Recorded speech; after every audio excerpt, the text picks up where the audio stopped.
I didn't discover I was Jewish until I was 35 years old. That single fact still sounds strange when I sound it out aloud. For the first 35 years of my life, I lived completely unaware of who I really was. I had no connection to my heritage, my people, and the ancient book that had been waiting for me all along. Then one day I opened the Torah with new eyes, and the first question that hit me was so obvious I couldn't believe I'd never asked it before. If the Torah is a primary or the primary source of law, why does it begin with stories instead of commandments? The first 66 chapters, all of Genesis, plus the first 11 chapters of Exodus, contain zero laws.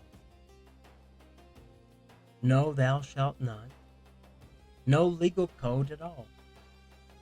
Just one story after another.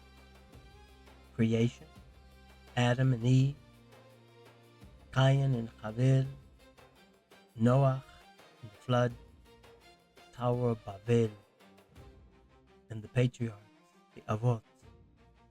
Why would God structure his eternal blueprint in this way? Rabbi David Foreman, in his book,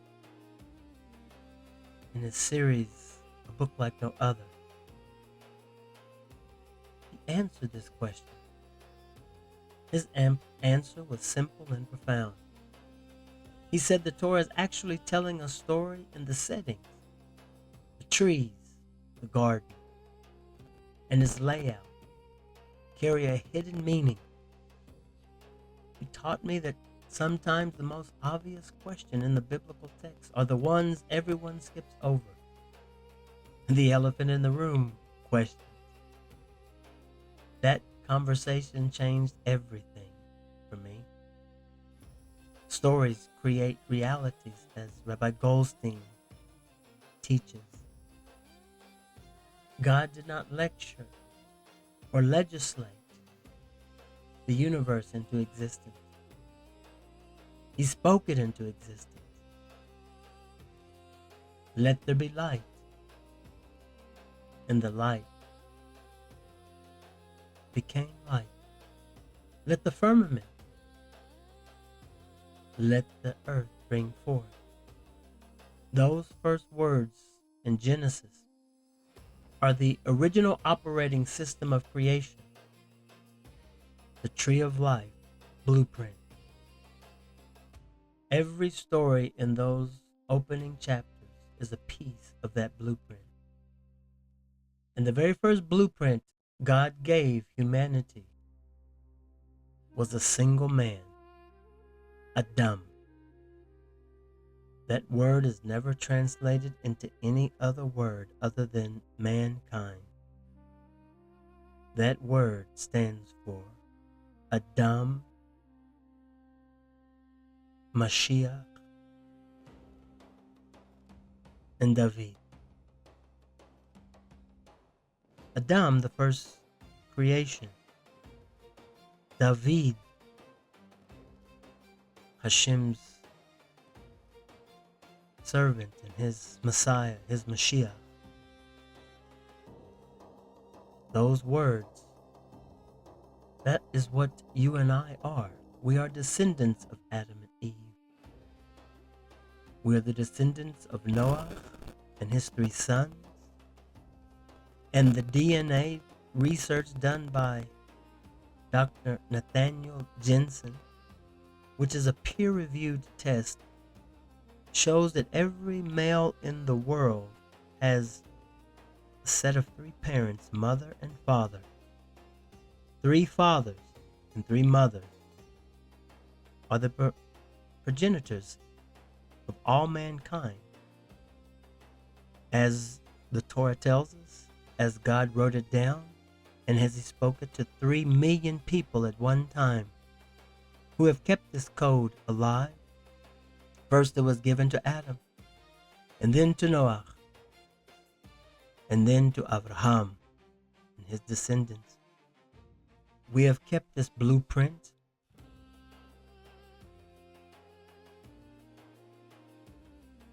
yet modern culture tells us that Adam was primitive, superstitious, and barely more than advanced than an ape.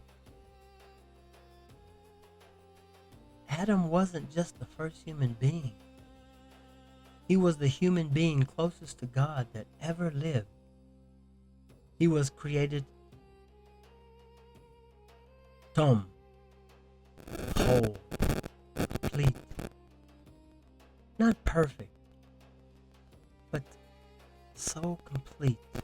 In the image of Hashem, the brightness of his light.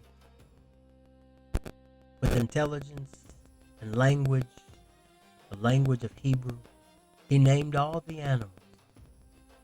In a direct connection to his creator that we can barely imagine today.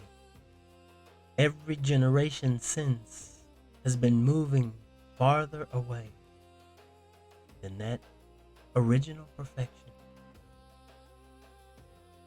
That's the elephant in the room. If Adam was created perfect, why does the scientific story insist that humans evolved slowly from simpler life forms over millions of years?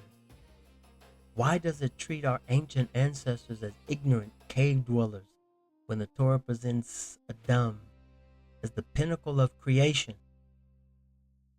The Torah doesn't begin with laws because laws only make sense once you understand the blueprint.